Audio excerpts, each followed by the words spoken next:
it's Lori with Behavior Education at Spirit Keeper Animal Sanctuary. I am joined by Tau Seti, our super dwarf reticulated python, who is 5 years old. This video is not about him. He just happened to be out when I sat down to make this introduction.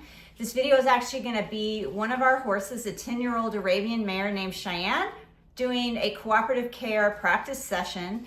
And the purpose of this video is just specifically to look at what her body language is as we do some of the exercises. So I hope you enjoy it and you find it educational and get something out of it.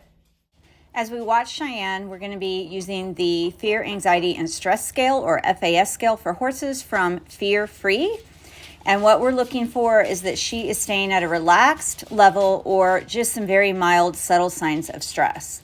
So as I allow her to come out and basically ask her if she wants to interact with us, it's going to be me and it's going to be our camera person. She does that willingly, and we're watching that she is relaxed, that her head, neck, and ears are in a neutral position or an interested position. Maybe they're pricked forward because they're interested in what's going on, that her muscles are relaxed, that her eyes are soft and inquisitive, and that she is responding normally to environmental stimuli. Is she soliciting interaction? Does she appear curious about what's going on? Is she willing to interact with us? And all of that is absolutely going on here. There are 3 types of stress. Good stress, which a horse or other animal can exhibit from excitement and from interest, and it's a good experience for them. Tolerable stress, which means I'm a little uncertain, I'm a little anxious and nervous, but I can cope with this and move on and learn and grow from it. And there's toxic stress, which we do not want to have the horse or any animal experience during an interaction with us, because that is stress that the horse is not able to cope with and may not be able to continue the training session or even recover from. So I want you to look here at her stress level elevate, and I'm going to show this again in slow motion. We do cooperative care and choice-based interactions. The horse is free to leave at any time. She had gone on walkabout and something outside the barn startled her, and she exhibits escape and avoidance behavior.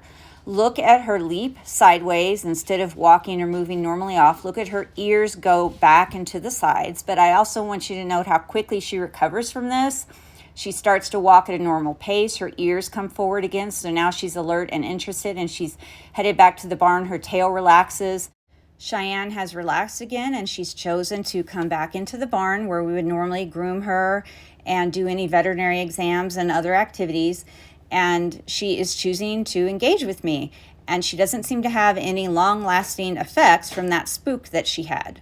And so we want to make sure that we're assessing an animal's stress level during an event after the event has occurred, based on how they're acting in the moment, based on how quickly they recover, and if their normal behavior returns right after the incident, or does it take hours to return to normal? Is the horse nervous for days?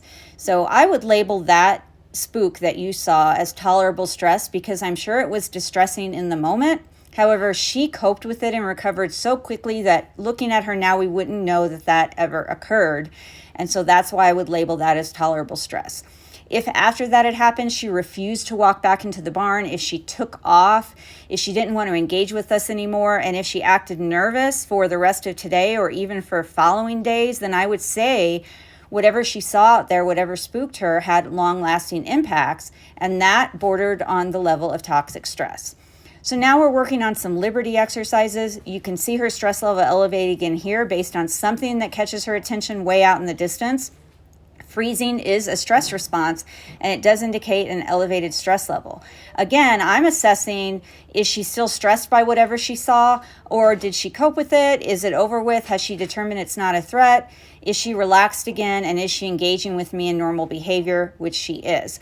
We just want to watch during any of these interactions that the horse is not reaching an FAS level of 2 or 3. And if they hit that level and they don't immediately return to baseline or return to a 0 or 1 FAS quickly, then we want to stop the interaction. But she did just great, and we ended on a very relaxed and positive note. I want to mention quickly that when I'm using food reinforcers, I wait until the horse turns their head away from me, or at least holds their head in a neutral position with their nose in the center of their chest before I deliver the treats or the food. If I'm using scratches or attention as a reinforcer, that's different, but with food reinforcers, I don't want her in my personal space. I don't want her nibbling on me or looking in my pockets for food. So she has to keep her head neutral or away from me, and then she gets the food reinforcer.